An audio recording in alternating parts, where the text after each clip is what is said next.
Ladies and gentlemen, guys and frogs, today, welcome. Welcome, one and all. Welcome, first off, one and all. One and all to Pod Tiki. My name is Tony, and I am the writer and host of Pod Tiki, podtiki.com, your tiki drink podcast. Today we're doing a how-to episode for how to make a cocktail that is really become one of my new favorites. And I know I say that a lot when I find new drinks, but this one truly does bridge the gap between weird, rich, exotic, and then happy, fun time party island hop. Like, this really is a fruit-forward kind of creamy, smoky drink that and all these nuances of flavors come out, and it's so good. It's so good, but it's easy drinking. It's a tiki drink that you can drink, that you can drink at a patio, at a pool party, make a big batch of it. It's really good. Man, I just can't say enough about how much I enjoy this drink. It really does bridge the gap.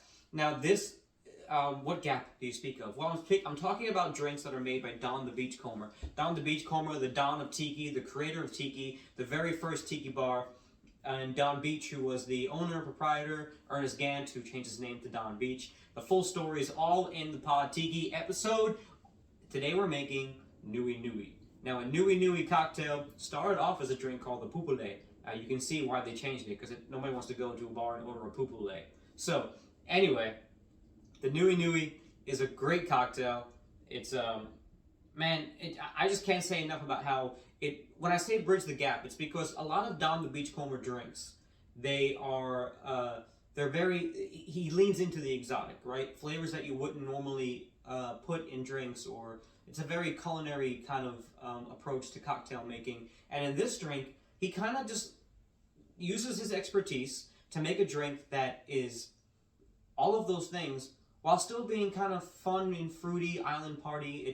It's a very light kind of everyday sipping kind of drink. It's not light in the sense that it's still got great flavor profile, a lot of depth, a lot of layers, a lot of creaminess. It's like a creamsicle with fruit flavors. But before I get into all of that, before I start ranting and raving, I'm going to let you guys go listen to the episode at podtiki.com or Spotify or iHeartRadio or Stitcher or iTunes or all those places you can find the podcast, or the most important places to find your podcast. So for now, we're going to get into the actual drink, the Nui Nui cocktail, here on Pod Tiki, how to make the Nui Nui cocktail.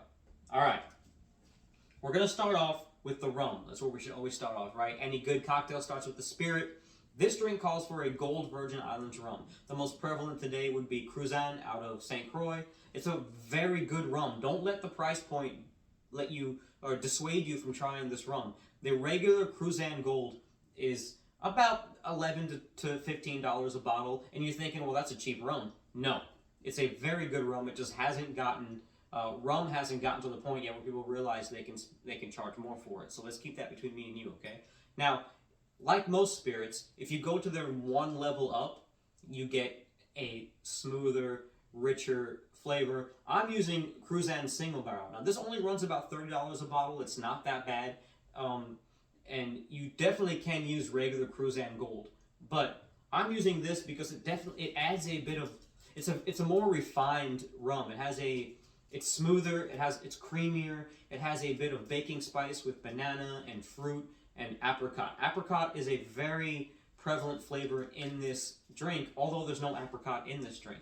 It's the combination of ingredients with the rum that's tricking your palate into tasting something that is not really there. And that's why I love Tiki. So, the gustatory, if you will, nuance. So we're going to start off, this is a blended cocktail, so we're going to start off with a blender shaker here. I'm using my handy dandy Ninja, right?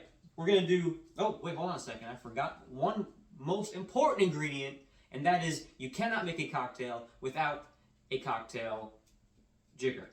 So I'm going to hold right here. You know what? I'm not even going to cut this out. I'm just going to let you guys sit here for a minute and enjoy the ambiance of my backstage here while I go and run and grab my jigger. Here we go. Run over here. Oh, yeah. Oh, where's that? No, wrong one. Oh, wrong one. Okay. Oh, tripped on the dog. Okay, coming back. right, cocktail jigger, here we go. Cocktailing 101. You have to measure your ingredients out. We're actually going to eyeball a tiki drink. All right. We're going to use Cruzan rum. We're going to use the single barrel. It's, like I said, it's got a very creamy butterscotch kind of fruit, banana kind of flavor to it. We're going to do 2 ounces of Gold Virgin Islands rum. A very underused rum in cocktails, but very good. Oh, I think we might have just finished the bottle off right there.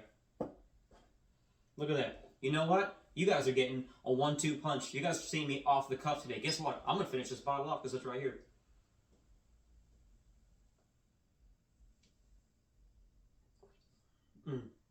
Yeah. Butterscotch. Sweet cream. Not that very much. Not a lot of alcohol burn. Yeah, lots of dried fruit, apricot, banana. It's almost like those. I know I use this comparison a lot, but it's like when you're on a road trip and you stop at a truck stop and you get that little baggie of dried fruits with sugar on them. That's kind of the notes you get in this. Really good rum. We're going to do lime juice, a 1/2 ounce, freshly squeezed, of course, as per the usual. 1/2 ounce of that. And we're going to do a 1/2 ounce of orange juice, fresh squeezed as well. You know, being a Florida boy myself, I have a proclivity for good oranges. Nothing as good as fresh squeezed orange juice. We're going to put that in there as a little citrus note. Then we're going to do a 1/4 ounce of cinnamon syrup. Now, there are a couple of good cinnamon syrups on the market. Lots of cocktail companies now are making good syrups. Lieber, Small Hand Foods, just like even Jeff Beachbum Berry has his own line of like orgeat and stuff like that. For cinnamon syrup, I decided to make my own this time, and it's super easy. You just make a simple syrup, and then you crush up cinnamon sticks. I used about 3 cinnamon sticks in here. I like mine a little bit more cinnamon spicy. It's really got a good flavor. It comes out good in cocktails. We're going to do a 1/4 ounce of cinnamon syrup. 1/4 ounce of that. And then we're going to do a 1/4 ounce of Don's Spices No. 2. Now, what Don the Beachcomber did was create this little coding menu for his bartenders so that nobody could go to other bars and take his recipes with them. Now, it definitely worked. A lot of knockoff places, although they might make good drinks, are not Don the Beachcomber originals because they don't have his original recipes. But cocktail archaeologist Jeff Beachbum Berry went on a decades-long excavation, if you will, to find these lost recipes. He talked to the original bartenders that were still living. The ones that weren't living, he hit up their families. And he found notepads and compared different things to different recipe books and eventually settled on these recipes and was able to re-engineer or deconstruct these, reverse engineer them, and find out what the actual components were. Don's Spices No. 2 is actually a 1-to-1 mix of vanilla syrup and allspice dram. Now for the allspice dram, I use St. Elizabeth's. It's the industry standard. And for the vanilla syrup, once again, there are plenty of people out there that make a good one. And usually I would say just go buy something that someone else knows how to make, especially if there's no high fructose corn syrup in it. But for this particular one, I ventured to create my own because basically I was running short on time and I couldn't wait for it to get here in the mail. So I made my own simple syrup, my own vanilla syrup, by using a turbinado sugar, which is a little bit darker, richer, and vanilla extract. Now, there is a way to make a true vanilla syrup. You're supposed to get vanilla beans, crush the beans, soak them, boil them, rest them, let them steep, and all that. That you will get a different vanilla flavor out of that, more like a French vanilla or a Madagascar vanilla. I used a very high, to make up for that, not doing that, I used a very high-end vanilla extract that still has a very, very potent vanilla scent to it. Like it adds a creaminess to it. It adds a maltiness to it. It's very good. And this is a great way to go to kind of cheat a little bit if you don't want to order it and you don't want to go through all the rigmarole, if you will, of crushing the beans and all that kind of stuff. We're going to do a 1/4 ounce of this mixture.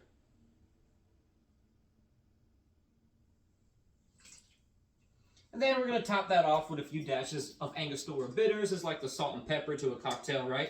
I always do an extra dash. I like mine. We're going to do 4 ounces of crushed ice. I have my crushed ice here. Now you might think when you come out of this, it's not going to be an ice-filled glass. This is to actually just kind of, you know, a cocktail is supposed to have a little bit of weak in it, a little bit of water, a little bit of dilution.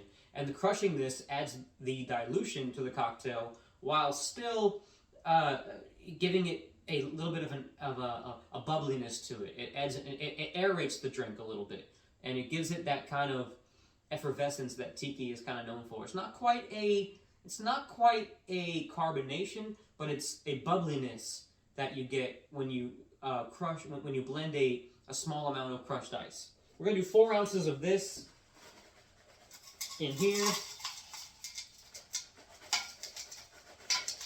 That's enough of that. That's what she said. Don't ask me what that reference is from. All right, bam, we're gonna do that. We're gonna blend this just so. Things are about to get loud here for a minute, so 5 seconds. Hold on for less. If you don't blend it enough, you're going to have ice chunks. If you blend it too much, it's going to end up liquefied and not effervescent. So, we take that. We're going to pour it into a 10-ounce Collins glass or a tiki mug, whatever your fashion. I use a 10-ounce Collins glass because I like my glass to be filled to the brim. Right, now you see this doesn't quite go all the way to the top, so we're going to top it off with a couple of ice cubes. Not more crushed ice, because if you add crushed ice to this, you're going to end up with chunks in your straw. We're going to top it off with a couple of cubes, just to get that drink to come up to the top of the glass. Right, now you'll see that effervescence I was talking about. It has a nice bubbly rim on it. You know what? I'm coming around. I'm going to show you guys what this cocktail is like. Look at that. Look at that effervescence on top of that mug. Oh, look at that bubbly goodness. Yeah. See, it's not quite a cocktail air, but it definitely adds to the mouthfeel of the drink, right? I know that's kind of gross thinking about mouthfeel, but it does add something in the culinary experience. We're going to plop in there a Surfside Sips bamboo straw. Check out Surfside Sips. Make sure when you buy your straws, your premium high-end glass straws from surfsidesips.com, make sure at the checkout you put in Pod Tiki, all caps, all one word, PODTIKI, and you will get 20% off your order, and I'll get a little something, something. So, put that in there. Now the garnish for this, it's funny because you look at down the Beachcomber menus and you see flaming volcanoes and ice cones and zombies that are on fire and all this kind of stuff. This is a very simple drink where the garnish actually makes sense, because we're going to take the center of an orange. We're going to peel that all the way around. Now we want to make sure you get a nice long peel, a thick peel, and then all the way around the orange, because you want it to sit all the way down in the glass. All right? We're going to take that peel, give it a little bit of a squeeze over the drink to let that zest come out. And then we're going to put this in the drink, kind of let it curl over a little bit. And we're going to sit this right in the cocktail. It's not a pretty garnish, it's a functional garnish. Check this out. Because this, my friends, is the Nui Nui cocktail. Now, the zest from that orange actually does inform the drink. It actually does make a difference. That orange zest in there.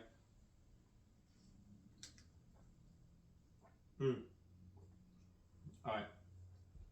It truly is like eating a creamsicle. It's rich and creamy and butterscotchy and smooth, but then it's got a lot of bright floral fruity notes to it. Not floral, fruity. Bright fruity notes to it. And the orange zest definitely adds a little bit of a something to it.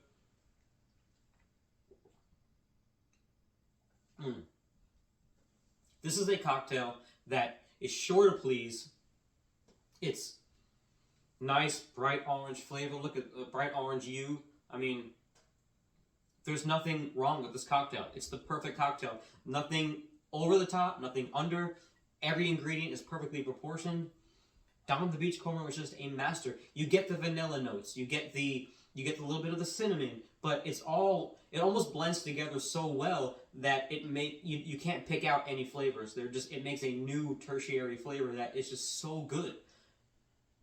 I cannot extol enough the virtues of Down the Beach Corner's rumgenuity. He called his drinks rum rhapsodies. They are. He truly was the conductor of his rum rhapsodies, and they are melodious, magnificent symphonies of cocktails. Everything just blends together.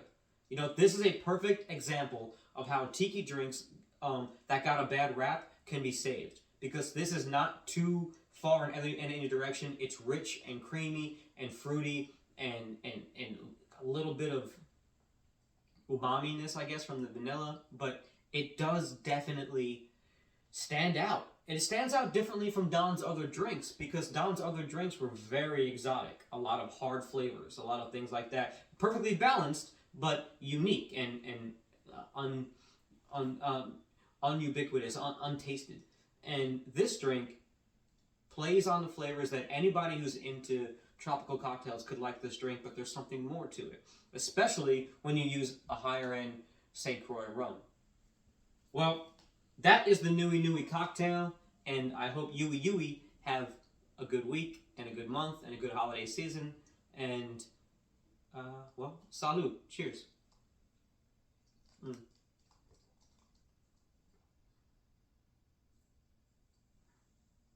gonna go enjoy this. Probably make another one too. I'm gonna leave this whole setup just set up, and I'm just gonna keep on making them until I, well, you know what happens. So, all right. Where's my dog? I want to pet my dog. Come on.